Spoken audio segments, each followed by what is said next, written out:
Well, hello out there, and welcome to this week's edition of Inside the GM Studio, a podcast all about the tabletop RPG hobby. I am your host, Matt. And I am David. And welcome, everybody. We have decided that July of this year is going to be our second annual Mechanics Month. So every show this month that's coming out, we're going to be pretty much focusing on mechanics of role-playing games and how they affect the players, the GM, or even when they come in and fuck around with the story a little bit. Speaking of mechanics, we had what David likes to call a full session of Barbarians of Lemuria on Friday. So 3 days ago, technically. Yeah. And I think we're getting the gist of the new game mechanics. One thing I have found that I want to try doing more, because I don't think I'm doing it enough. Cody does it a lot, but he's kind of like a one-trick pony for it, using my careers. I've used Blacksmith and Hunter. Blacksmith I've used like 2 or 3 times. Hunter I've used once. I want to start using careers more. Yeah, I like the whole career mechanic, and I do. I suspect that because the system kind of encourages creative uses of mechanics, that Cody's attempt to use his barbarian career for seemingly everything. How many ranks does he have in Barbarian? I think just 2. I guess we should say, for anyone out there that doesn't know how Barbarians of Lemuria works, you don't really have a class. It's a build your own sort of deal. But what you do is you have a mess of careers that you did in the past, and you put ranks in them, kind of like levels. But you use these careers, like I have worker, mercenary, hunter, blacksmith, and I think that's it. That I at least have ranks in. I have one. Yeah, that was 4. One of them has 0. Worker has 0, which you can just use to, after you start getting advancement points, it makes it easier to bump up. But you use them as kind of your skills. If something comes up, like I used Hunter once to move silently or climb something. I remember I used it. You just asked the GM, so I asked David. I was like, "Hey, can I use my levels in Blacksmith, or my ranks in Blacksmith or Hunter?" And he says, "Yes." You add it to your role, just to get you guys up to speed of what we might be talking about here. And yes, Cody tries to use his barbarian career a lot. Yeah, because if you can provide a decent justification, then you have 4 careers, and you have 4 total ranks to put in those careers, and they can be anywhere from 0 to 3 ranks in any given career to start. And so, I distinctly remember you used your Hunter rank to move silently because you were kind of like, what, not climbing? And I'm like, I don't think climbing is gonna, being quiet, hiding, stealth, but that could fall under the rank, any career of hunter, but it would also fall under a thief career if you had it, or an assassin career if you had it. So it's just kind of like justifying what skills would reasonably be applicable. Like, you're a blacksmith. Matt used it to try to understand something about metallurgy to bust a lock on something. And so that seemed to fit.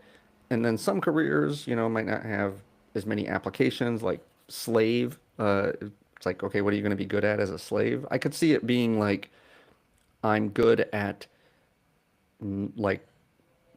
kind of passing by undetected, right? Like people don't pay attention to me. And so I'm trying to kind of maybe navigate a crowd with someone not noticing me. It's like, well, slaves are used to just kind of being in the background and no one pays much mind to them. You might have cultivated the ability to do that. Stuff like that. Worker would obviously be any time you needed to lift or carry or break something. Stuff like that. Any feats of endurance or stuff like that. So I like the mechanic, but Cody does try to use it for almost everything, and most of the time I'm like, nah. Yeah. But when it is applicable, but I suspect that it's kind of deterred you from maybe some more creative uses of your career because Mm. Cody's like, well, would I be able to use my barbarian? Because in social situations I'm used to. It's like, nah, not so much. Yeah, I think I'm just shooting out random numbers here, but if he tried to use it 5 times, I think you shot him down 3. Yeah, I yeah, in certain adventures or sagas, as they're called in Barbarians of Lemura. I mean, this saga was okay. There was a little bit of social element at the first act, but then mostly it was kind of like climbing and sneaking and breaking shit. Mm. And then it's like, the sagas are short.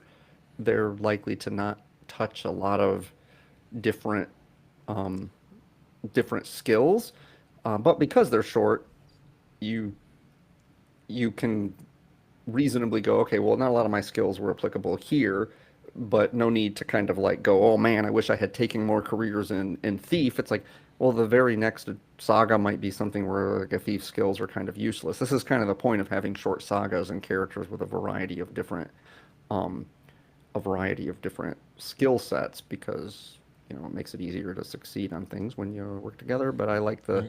the mechanic for it, and yeah, you just might have to think of some creative uses sometimes, but then other scenarios are just going to lend themselves more to skills that would fall under your career. And as you advance, if you have exposure to them, like I suspect Cody's probably likely to want to take a rank in physician, because you realize like, oh, okay, well, someone falls unconscious. If I don't have Yeah. any career ranks in physician, it's hard to kind of, help them heal and shit. Mm.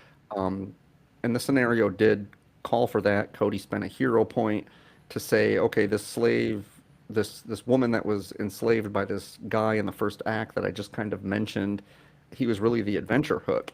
And the adventure hook was just that he had kidnapped some highborn woman and was gonna sell her off into slavery, and mentioned that he knew lords of a certain area that would trade the secrets of the jeweled tower. And so that was the hook. But then Cody was like, well, hey, I want to go spend a hero point in some of the downtime to beat that guy up and like free this chick from slavery. And it just so turns out, because he had the kind of twist of fate embedded in there, it just so turns out that she's actually a local priestess. And so I see if she can, you know, help with some sort of healing on Matt. And so he had some exposure to some people that have like a physician rank. So he's like, well, maybe I kind of lean into that between sagas to learn, basic first aid and get one by the career of physician, which when you buy it, you have no ranks in it, Mm. but it would allow him to improve it at a future date so that eventually that could be something that the party benefits from. Mm. And when you say that these sagas are short, holy shit, you kind of threw me for a loop for this full session that we did. So Yeah. we played about 2 hours over what we usually do. We played about 6 hours. Actually, Uh, didn't we played till 5, I thought, which would have been 10, 11, 12, 1, 2, 3, 4, 5, would have been 7 hours. 7 hours, right? Yeah, we played 7 hours. Um, But we did take about 40 minutes of total break in yeah, there. yeah. But still, I thought when we were getting to it, because we were in the tower, we're in the jewel tower, Hmm. is what is that what it was called? Yeah. Yeah, the Jeweled Tower. But we were in the jewel tower, and like things kept happening where I was just like, oh, he's gonna do a cliffhanger. Oh no, we're gonna keep going. He's okay, this is gonna be the cliffhanger. And then we see the big bad. This dude, this awesome description that David gave to us of this, this fucked up looking dude. And I was like, oh, this is where the cliffhanger is gonna be. And David was just like, roll for initiative. We are like, Yeah. all right, fucking okay. If this is gonna be it, there's gotta be something afterwards. And then we take him down in like 2-3 rounds. Yeah. And then David was just like, well done, saga over. We're like, what? Huh? Well, you had to escape the tower Right, first we because had it to started escape the tower. collapsing. But once Yeah. we got back to town and all that, it was just like you were like, you guys ready for some advancement points? We were like, that was it? That's it? I'm like, yeah, it's all of it. Well, yeah, that was one of the questions I kind of had was, Mhm. I'm sure you saw that I sent out like kind of Yeah. a lengthier message on Discord, just trying to get an idea of how that's working for everybody. Like, there wasn't a ton of world building or exposition. and sometimes that can make adventures feel flat, but we did get right into the, I mean, we we played a session last time and your character fell unconscious. Mm. Um, and then this session rounded it out. So it was like two, like each of the sagas we've played have just taken 2 sessions. Hmm. And, they could conceivably even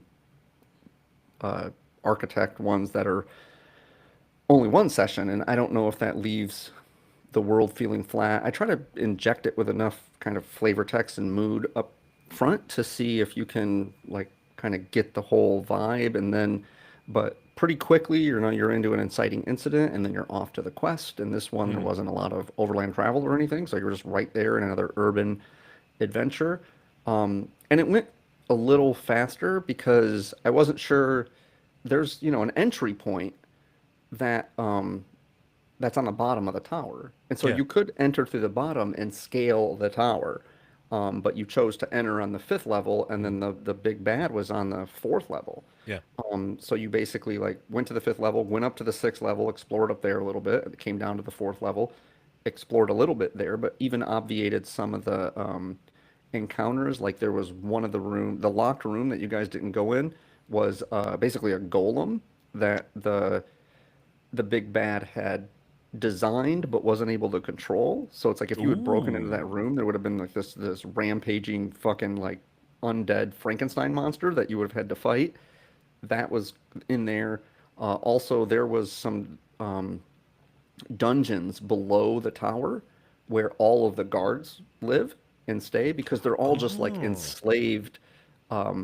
enslaved townsfolk. And I had this kind of neat I had this kind of neat thing where because you'd gotten the silver dagger blessed because you believed that that was like the way to kill the guy permanently, Hmm. and then you fell unconscious, and so you had to kind of go back to town to regroup.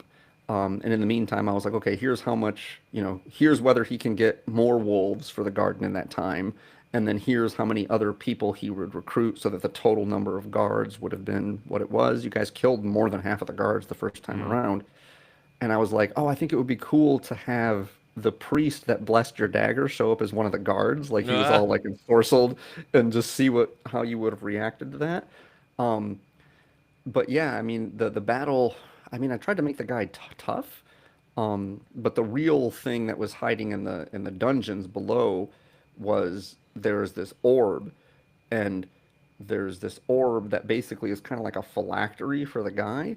Mm. And then there's another room that you didn't go into where he has like this big like tome of like evil machinations or whatever. Yeah. And in that is his true name.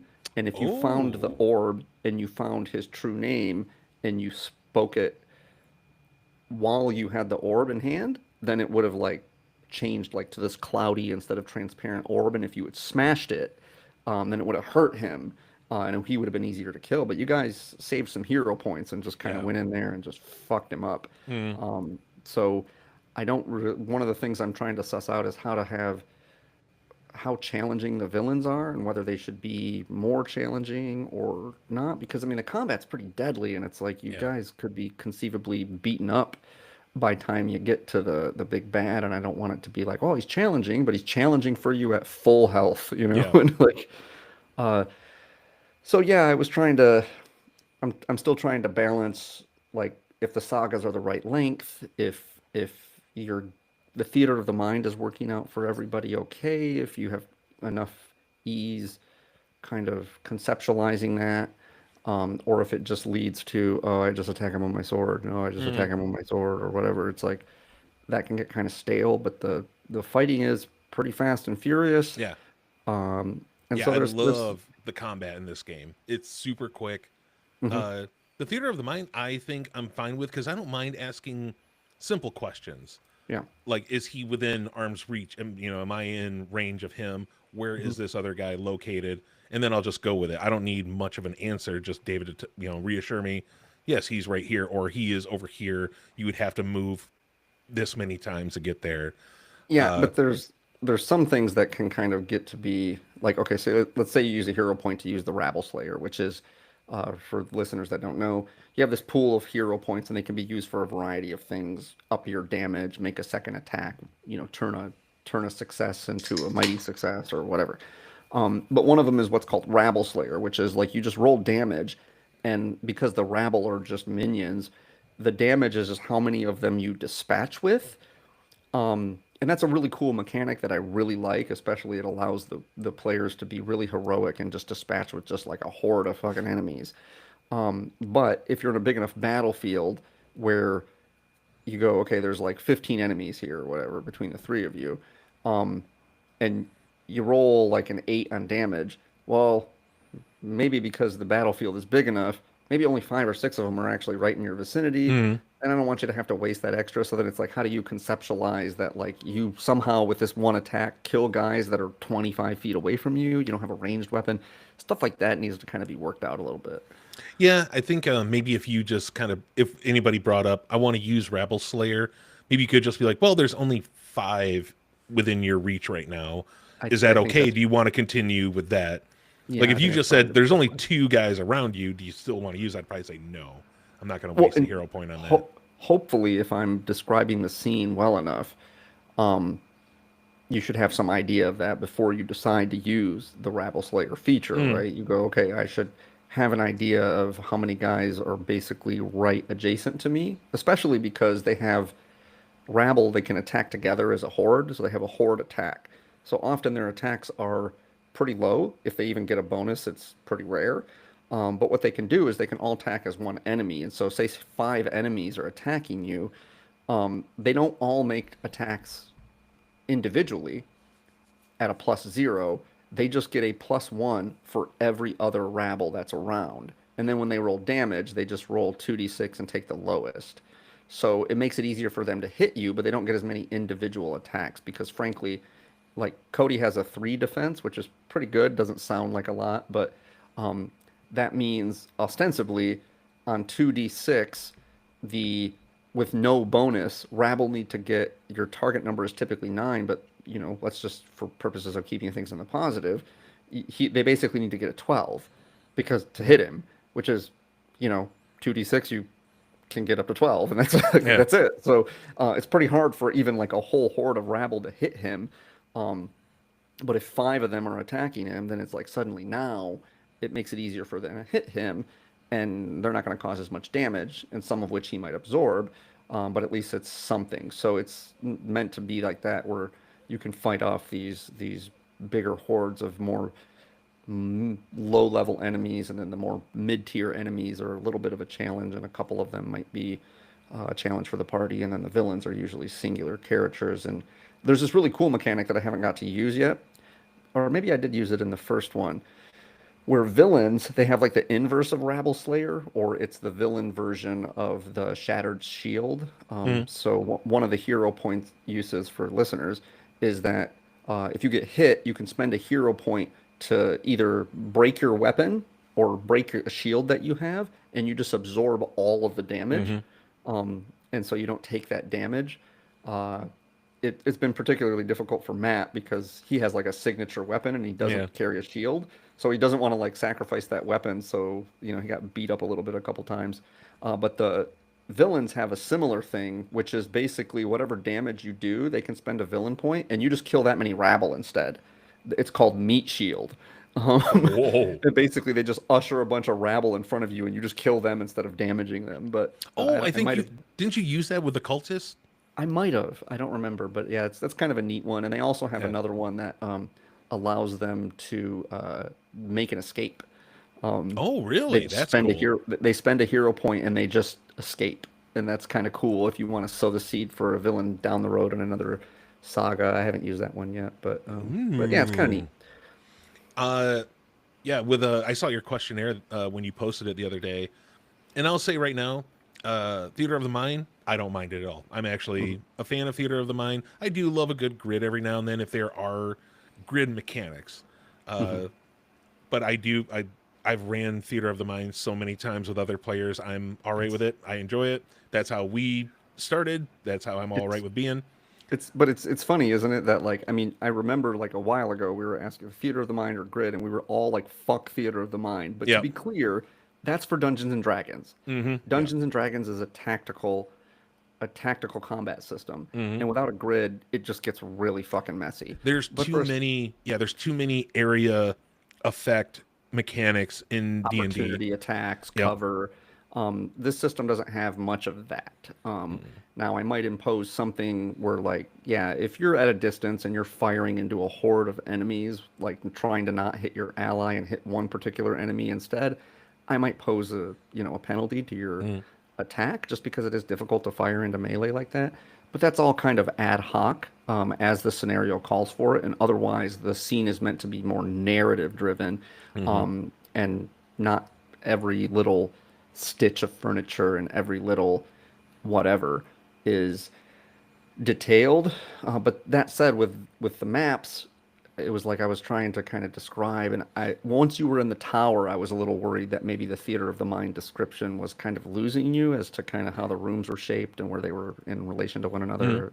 More worried No, man, about you that said it than the looked like a battle. comma. It was shaped like a comma. I was like, oh, I know exactly what this is. Yeah, yeah, it's like this. Yeah. Anyway, you And were saying, as for the short sagas, that's going to take a little bit for me to get used to. I don't mind it because in my ADHD addled mind, that dopamine hit at the very end, because as soon as you're just like advancement point time, it's just like, woohoo! yeah, I yeah, get but this shot of dopamine that's really nice. yeah, but at the same time, there's also longer quests are more of an uphill struggle, and so Hmm.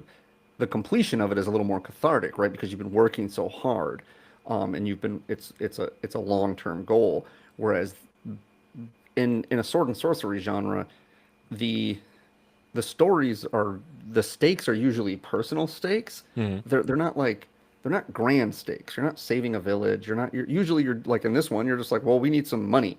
Yep. And sometimes it might be something like, I want to get revenge on this person, or I want to save this one person, or I need to recover this one thing. It's not usually connected to a larger narrative because the presumption is that the characters have this wanderlust and they're just bouncing around from place to place. That's what I like about it, is that the prospect of, like, we just did two sagas in the desert, and the next one could be in the plains and the marsh and the Hmm. Arctic, could be wherever. And I don't need to explain like how you got from one to the other because there's no through thread of a narrative. It's been Yeah. closed and we're just starting a new one. Yeah. It's playing through an anthology of short stories is pretty much what it is. Exactly. I like that.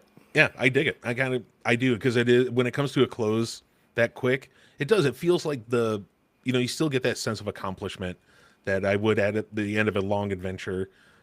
And you get your rewards real quick, and it's just like, man, this is kind of cool. It feels like it's going by super quick. And also because we're not worrying about actual levels that we got to deal with, it's chipping away and building up on your character little by little, that is Yeah. still fun as hell. I love it. Yeah, because you're not getting you're not getting big advancement like where you're waiting Mm. like, oh, what level? It's just like, no, every time you just get a little bit. Yeah, You a get a little little bit. better every time around, and you could pool that and save it for other things. Yeah, that was another question I had too about like the kind of combination of elements. I tried to incorporate some careers where there was some stealth and there was some skill use. There wasn't a ton of social aspect, um, but I don't like, each saga will probably just kind of shift whether it's skill, social, role playing, or combat oriented. I tried to Mm. give a pretty good mix, but I don't know if that's necessarily, it might just feel like,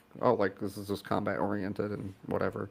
Well, like I said before about this game, I don't know what it is about Barbarians of Limura that is bringing out the groups role playing together. Like, sure, with NPCs, we might not be doing that much, but Yeah, in like inner party, this is the most role playing that we've done with each other in a very yeah. long time. I like that. Yeah. I think it's cool. It kind of says some things about your characters. But yeah, some of the NPCs to this point, because there's not been much role playing with them, I don't know that you've encountered an NPC that really feels like they're anything other than a quest hook or kind of an info Right. dump. Yeah. Um, I'll try to incorporate a little of that as it goes on. Um, but Well, yeah, yeah, we're I all think still getting used to it. I was just trying to kind of troubleshoot. I recognize because the sagas are short, I'm trying to provide um, some better description, where there's like some flavor. that was a question I had too. Is it's like, is that cinematic description distracting from like the fast-paced action, or is it providing appropriate texture for a battle? I don't do it on every round of a battle or every leg of an exploration, but I try to go like, okay, let's give a little bit description here in this particular scene of the fight or this particular room that you come across. Um, and but I don't know, like the pacing seems pretty right to me, but I don't know. No, I think we're doing good. Everybody's getting used to it. Even Patrick's kind of like filling in quicker than I thought he would. Hmm. He's really getting used to it. He really, I don't know if he can deal with theater of the mind that much. The dude Yeah, is too tactical and he tries to map everything out in his head, and it's just, I think it's hard for him, but I think he's getting used to it. yeah, I would, I kind of wanted to see like same thing. The advancement is largely okay, how do you describe how you spend your wealth?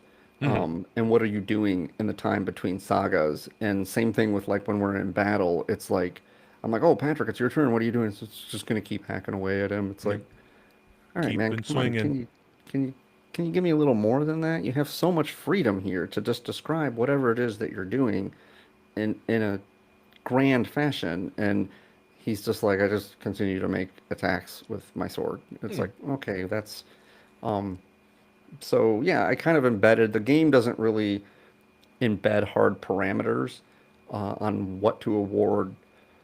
um what to award advancement for, but I kind of took it upon myself to be like, okay, if they find the orb and they use that um to kill the guy, because you guys killed him, but here's a news flash: the silver dagger rumor, total bullshit. Hmm. Um, Nothing to do with anything. Didn't need to do that. Didn't need to spend the hero point. Didn't need to secure the dagger, stab the guy. None of it. Um, so basically, this orb acts as a phylactery. It's like you killed him, but like he's not gone. So it means I can use him in future adventures, maybe or Nice. something. But if you had done that, I would have given you a hero point, Oh, or I'm nice. sorry, an advancement point. Right. Anybody that had, I think I asked you at the end, if you have three or more hero points remaining, because you were getting down to the end of the quest, and I Hmm. noticed everybody was just burning through them, and I was like, oh, they don't know that like maybe if you keep some in the hopper, and like I only spent two hero points the whole saga. It's like okay, that probably made it more difficult for you. Take an extra advancement point. Hmm. Then it was like the tower started collapsing, and I thought it was just heroic that if you could just grab the idol and abscond to safety pretty easily because the tower is collapsing or whatever. I think I made a few rolls, but anybody that's like, no, we got some time, right? Like let's see if we can get some more booty to take with us. And like be right on that razor's edge of like just diving over just as the fucking like tower is collapsing. Super heroic. I was like, it's probably worth another advancement point. So I did that. None of that stuff is in the rules though. I just thought it was kind of cool to have some parameters. Then I might award advancement points for any particularly good role playing or coming up with particularly cool plans or whatever. Like trying to just award advancement points for the sort of things that I think are in the spirit. I told Patrick like, okay, look here, man. Like, you know, you and him got two for different Hmm. reasons. They say that two is kind of the baseline, that you should pretty much award one automatically.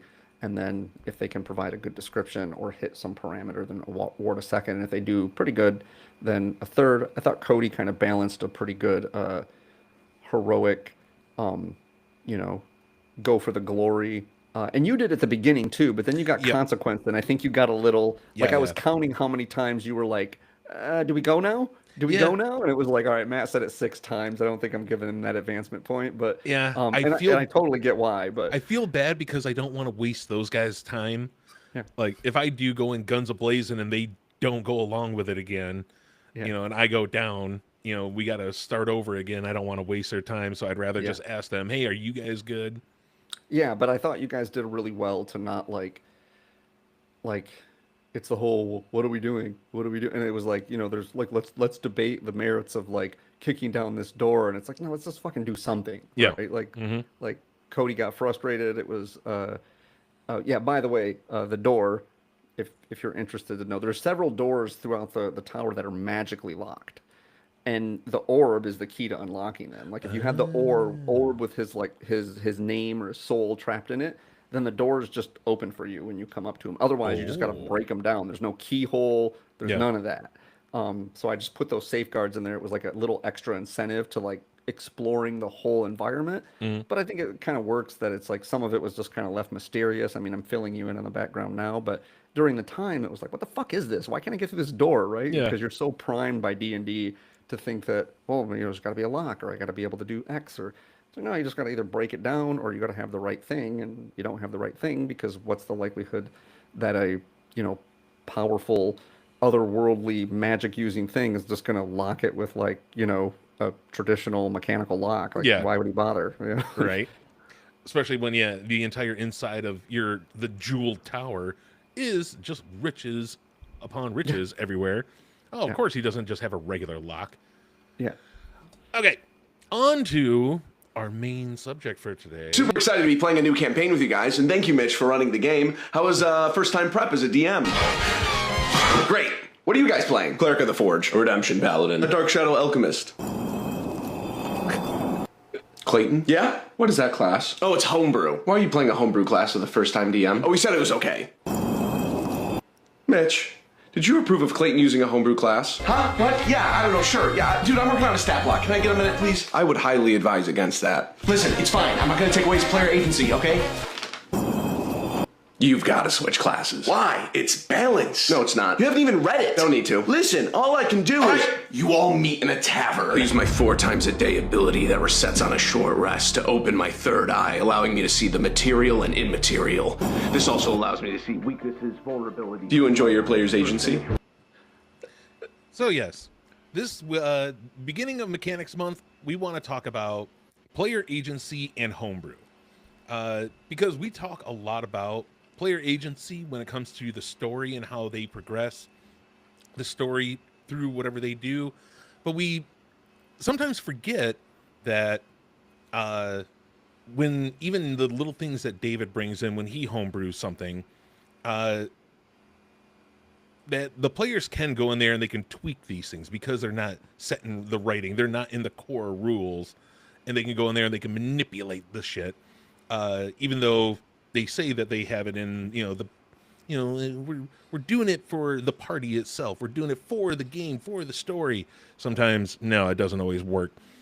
So I want to talk about how to use homebrew properly without exactly infringing like entirely into the player's agency. But what were your thoughts on it, Dave, when I sent you that little clip earlier today? Well, it illustrates some elements of gaming that often we put under the wrong umbrella, which is the humor in the little, is it Instagram or TikTok or whatever it is, reel hinges on the fact that like the DM is inexperienced and he wants to have the game be in a certain spirit, so he allows a player to do something mechanically that is going to break the game, and his inexperience doesn't really allow him to know that it's going to break the game. And so often when players have an interest in having things solidified in the mechanics that allow them to get often large power bumps, they'll just give you some sort of storytelling reason as to like why it's good, or hell, sometimes GMs will even just be primed to allow. It's that whole going back to that episode we did well over a year ago at this point now, saying yes, right? You just say yes to things, and that works narratively, but it often does not work mechanically. And the reason is the mechanics are the scaffolding that hold the game up, and if you tweak with one little thing, there can be a whole tide of consequences downstream that you probably can't anticipate. In a lot of ways, it reminds me of what we were just talking about with Barbarians of Lemura, which is the career system. And the Cody's trying to gamify that. And, to be fair, that's what players should do. They should test the fence. They should test the fence to establish like where it's electrified and where it isn't, so that they can have an understanding of what sort of things are permissible. Um, but the GM is the vanguard to that fence and needs to establish certain borders that should not be breached. Yeah, I agree with that. I like how you put that it should be kind of like the test of, how far can I push these mechanics and these rules to completely, aid me, further. And I've noticed a lot, like with Barbarians of Lemura, a lot of other games that I'm getting into recently, and even back when I was first getting into Savage Worlds, they make it so that really homebrewing classes is kind of a part of the game. Savage Worlds even has, if you want to homebrew a race, a class, even though they're a classless system, but there's a lot of games out there nowadays that have rules on, you want to homebrew a race, you want to homebrew a class, you want to homebrew this, that, you want, hell, Pathfinder still has rules. If you want to create spells, here's some rules on how to create your own spell. Not a lot of games before, like D&D, I think they did the worst job of, do you want to homebrew something? Just take something that we already have and rename something. Like when the DMG for 5th edition first came out, they were like, hey, the Eladrin from 4th edition aren't a thing anymore, but here's how to make one. Just take an elf, change this name here, give them Misty Step, and boom, you're done. Yeah. It's like, I wish there was a little bit more in there that they could give us. Like, what if we do? What if you want to create your own? Actually, do they have it in 5th edition, how to create your own magic item? I don't think they do anymore. They used to in older editions. Yeah. But yeah, they used to have create your own spell, create your own magic item rules, and now D&D, they don't have that. Because there's a big difference between having a blueprint for something that's a homebrew, right? And having a homebrew that's just from the ground up. Right. And it's tinkering with things is often ill-advised. And unless you have some sort of like schema, right? This is what they do in Savage Worlds for creating races, is they say, okay, here's a category of things, here's another category of things, and here's a third category of things. Yep. And here's some points to spend on those things. You get 4 points, and these ones cost 1, these ones cost 2, these ones cost 3. And you can buy detriments that give you 1 or 2 points. So overall, there's like a net equal number of points. That's giving weight to something. That's what I would call a blueprint, and it gives you a good way to ensure that the things are balanced. When you homebrew something from the ground up under the umbrella of player agency, it's going to create problems. We're so hardwired to want to say yes to our players because it encourages creativity. That's exactly what I was just going to say. Thinking outside the box, whatever you want to call it. But make no bones about it, mechanics are not thinking in any really traditional sense of the word. They're an application of the skeleton of the game. And so your players are not thinking creatively or doing things that are outside the box if the mechanics allow them to do it, because then basically what you're doing is just redrawing the lines of the box. And so that isn't it isn't in the same vein, but often they get conflated as if they're one and the same. And I know I was thinking about it after I watched that clip today and we were talking about this episode. I was waiting for a comment or something from somebody that's saying, oh, well, we do homebrew stuff all the time. Like my warlock has a pet that's mechanically a Quasit, but because I've done this, but I flavor him as, like my old warlock, a star spawn, a little Cthulhu creature. It's like, no, that's completely different. That is flavor on top of mechanics that are built into the rules. Right. That's flavor and mechanics are not the same thing. So that's important. There doesn't, like, if you have a spell and you want a flavor that the spell looks a certain way, or it's a big bright flash of light, right? And it's like, okay, so that's fine. That's not the same thing as changing the damage type from radiant to fire. Right. or changing it from cold to poison or something. Who cares what it looks like? That's just helping you think about the world in a way that's more colorful. But it's not operationally changing anything that impacts the game, because even just something like a small change from radiant to fire damage, or from fire to radiant damage, for instance, fire to radiant would be a pretty big. Lots of things are resistant to or immune to fire. Few things are resistant to, and many things are vulnerable to radiant damage. Yep. And so just that small tweak of just allowing a damage type to be changed can often have downstream effects that you might not anticipate, especially if you were in an environment like the Curse of Strahd world or something. It's like, oh, what's the difference? It's just fire to radiant. It's like, yeah, now suddenly you have like a weapon against a lot of monsters in this world, and you're much more dangerous, and that's you're trying to end around something. And like I said, I think that's what good players do. They try to figure out ways that they could test the rules without breaking them, but that doesn't mean that you have to say yes to that, because you're misinterpreting what a homebrew really is. And if it affects the outcomes of the game, then you need to be thinking really cautiously about even changing an already existing rule. Try to think about what is the intent of the rule. And I think we might have talked about this previously about changing things. Like, what's the intent of the rule? Why does it exist in this form? And what other rules does it touch? And then, does that make sense? Are there uses where you would want to alter the rule for certain things? That's the problem with altering a rule, is that often you have some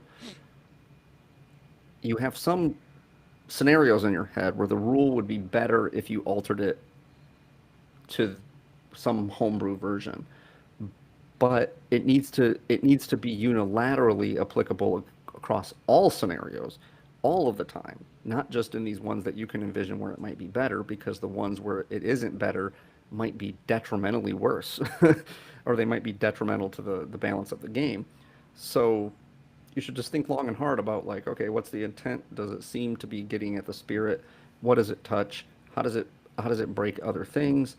And then, is that something I want? Like, do I want the players to be able to do X more efficiently? And if so, what are the ways that I'm adjusting the rest of my campaign for those purposes? Like you noted in the D&D campaign that we have, I've a whole slew of homebrew rules that I thought very hard about, and there are numerous, but all of them have the same spirit, which is to make the players more easily survive challenging encounters and have a mechanism for getting back into the fight sooner, without long respites of characters healing, having to burn through tons of spell slots, having to have a whole slew of healing potions available to them.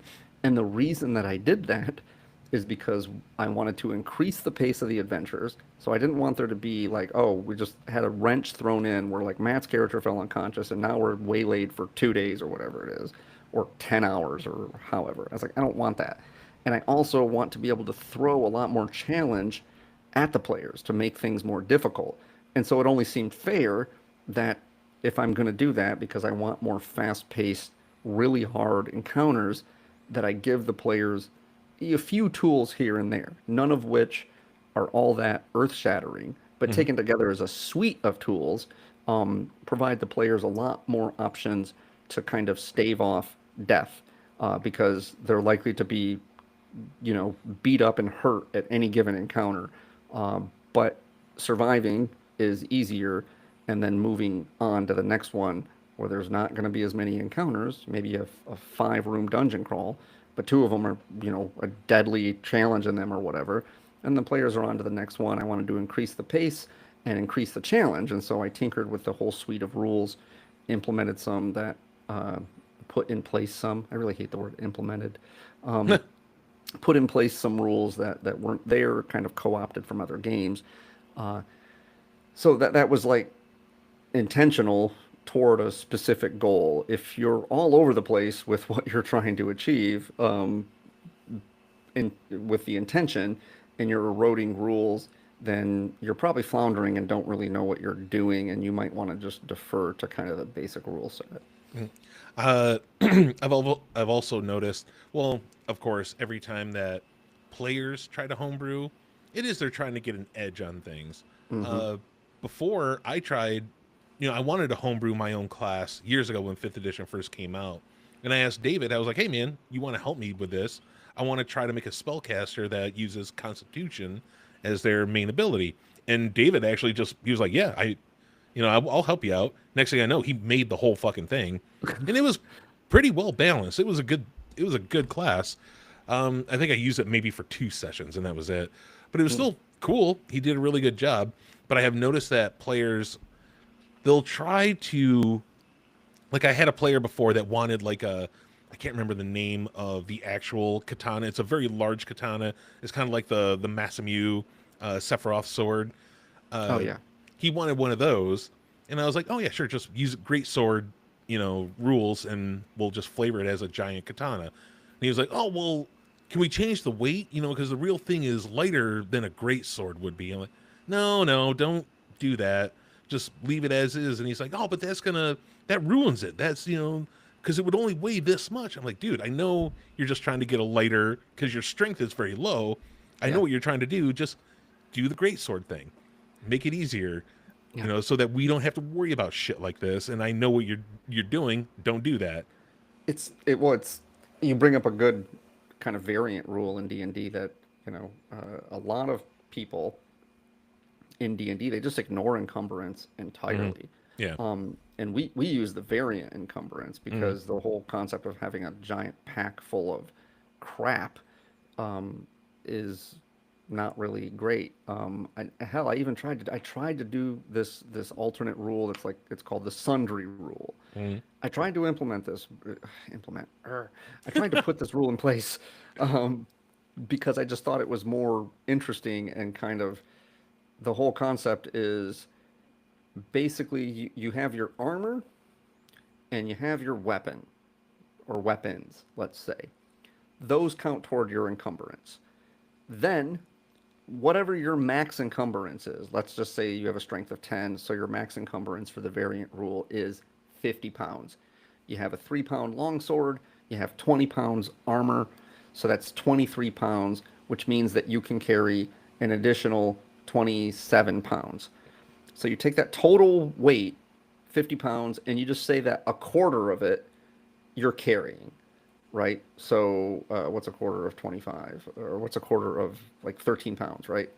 Yep. So you have 13 pounds of gear, you have 13 pounds, 14 pounds, whatever, 20 pounds of armor and weapons. So you're carrying 30 pounds of 50, 35 pounds out of 50, which means you have about 15 pounds of flexibility to pick things up in the dungeon that you might want to take with you. But that aggregate weight that you're carrying is nebulous.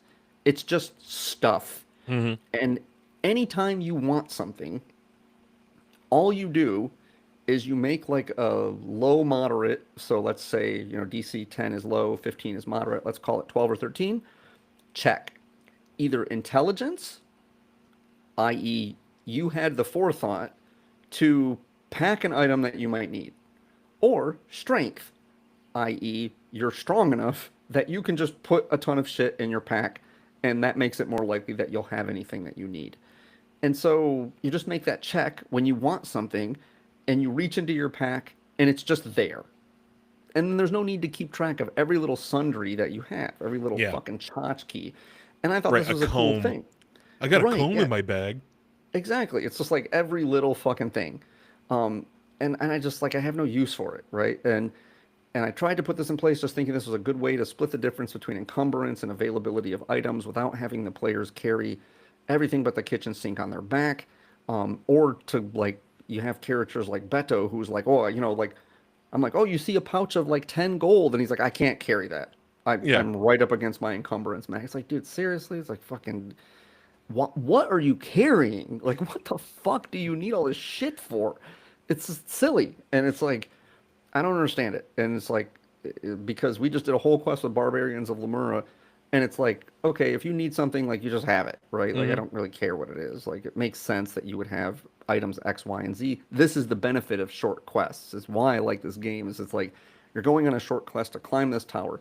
You know, okay, I'm gonna need a grappling hook and a whole mess of fucking rope to climb up. Maybe I might have like some thieves' tools or something. But for the most part, I just need some weapons to kick the shit out of things, and that's about it. Maybe a pack to put some gold in or something if I find some. Some armor. That's it. Right. But it's like, like, these are the things, right? You just like, otherwise you just get into an inventory management system, and lots of groups just ignore it entirely. But that does do some things to the game that you might not want, which is to encourage players to pick up everything that they find, like some sort of Diablo game. Or you could do like you do away with it entirely, or you could micromanage it the way you do if you have to have the variant encumbrance rule, and neither of which is ideal. So you need to decide what works for your game in this particular instance, and whether to do away with the rule, but just acknowledge that it does have some impacts to certain things. And anytime you tweak in it, like a homebrew something, or you tweak a rule at all, whether you realize it or not, you are either deterring the players from doing something, or you're giving them an incentive to do something, like one or the other. And so players that are clever, that realize that they can avail themselves to an incentive or a deterrent, to leverage whatever advantage they can out of the game, they will do that. And you have to assume that they will do that, instead of just allowing, because otherwise then you start layering like some sort of croissant layers of shit that just build up very quickly. And then you have an untenable rule system that is hard to follow, it's hard to understand. And if you're an inexperienced GM, then it could be an issue. It's strange because the GMs that I've known that are very experienced are the ones that are the most cautious about putting in homebrew rules. And it seems like if you've been GMing for 30 years like I have, you might be able to manage that a little bit better. As you noted, like, I just built you a class and it seemed like it more or less worked. We didn't play it long enough to see if there were any flaws in it. So like, I'm more confident than I would suspect a first, second, third year GM of being able to have a handle on the mechanics. But it's like that Dunning-Kruger effect thing. The more I know, the more I realize, like, if you go tinkering with this shit, it might just fuck things up really, really bad. And then that's not good for your story, period, irrespective of player agency. Yeah, I'd just say, kind of going into the ends here, final thoughts. If you are playing games like Dungeons and Dragons or something that's going to have a little bit more rules, like even Pathfinder, you really need to, if your players want to homebrew something, usually an item, weapon, armor, things like that, those are a little bit easier. Like I said before, sometimes it is just a player that knows that something that's coming up is vulnerable to slashing damage, or it has it's immune or, resistant to slashing. So they're just like, oh, well, I want a trident that is, dull at the end. So it's like, it's going to do piercing damage. Either that or what you have there is you have a maul, but it's not. It's a trident. It should be the same weight as a trident. And they're just going to try to game you. Those rules are in there for a reason, because they balanced it around this. You can slash shit with a short sword, but it does piercing damage. Yeah. Like, you can cut through stuff with the edge of the blade, which is slashing, but it is a piercing, damaging weapon. Right. And that is because they created it to balance the stuff out, for combat, stuff like that. Tools, on the other hand, I think is fine, because tools, all they do is, if you are proficient with them, that you just use the tool and you get your proficiency bonus. Big deal. That's easy enough. Yeah. But it also, like, some people get into like, well, what's in the toolkit, and like, how can I use that creatively? And toolkits are not often as used anyway, so that might be an area where you might want to encourage some creative thinking, because frankly, you go, okay, well, what's in my toolkit? And maybe I'm not making a roll with my toolkit, but it would be useful to know what's in it, right? Yeah. Like, okay, I have thieves' tools. Do they have like a little Oh, mirror no. in there, Let's like get a into the little one mirror? that everybody wants to know about. What is in an herbalist kit and what is in an alchemist kit? Okay, an herbalist kit, at least in my head, has a a mortar and pestle, almost certainly. It likely has Some little tweezers, scissors or little scissors. secateurs. Yeah, little scissors for cutting and stuff like that. It might also have some sort of like, let's say like reagents or something that don't really need to be detailed. But like the hard items are pretty simple. That there might be like maybe even like a little like kind of Bunsen burner sort of thing where you like light something under it and it like boils and whatever to cook. Because But okay, so I got a question for you. When it comes to this, vials, yes, or the little envelopes to put herbs in.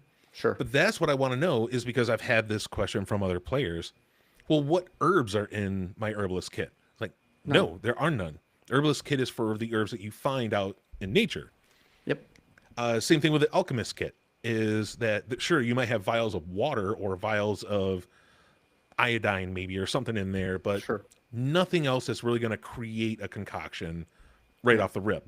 You use that toolkit to scavenge, find stuff and try to put together after you find it.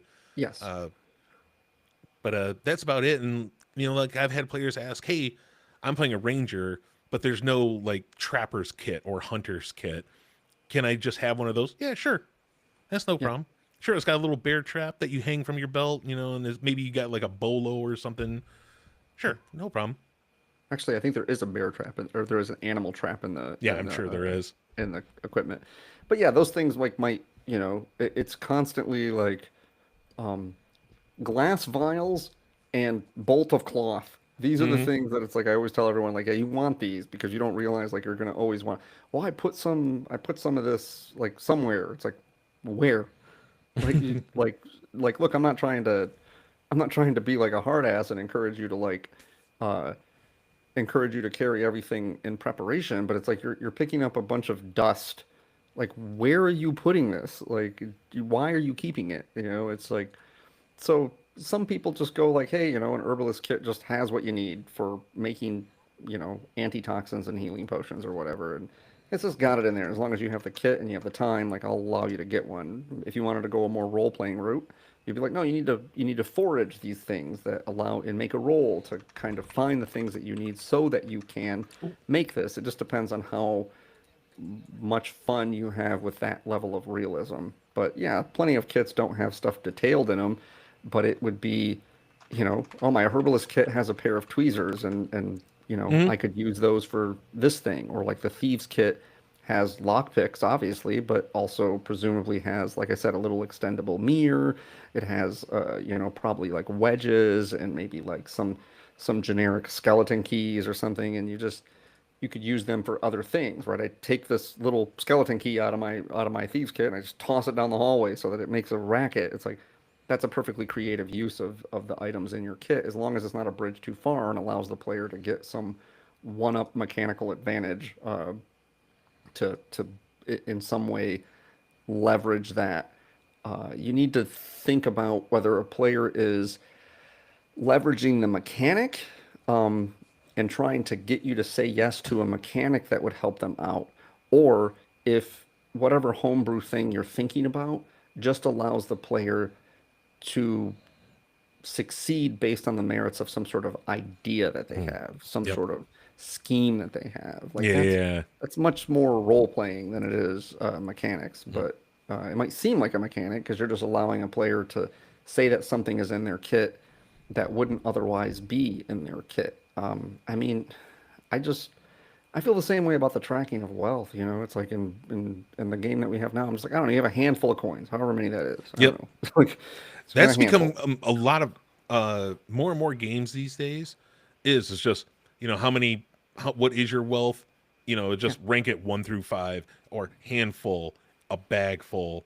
Yeah. Like nobody wants to count fucking coins anymore. Yeah, it's like when you guys the last saga, it was like I just told you got 2 chests of gold.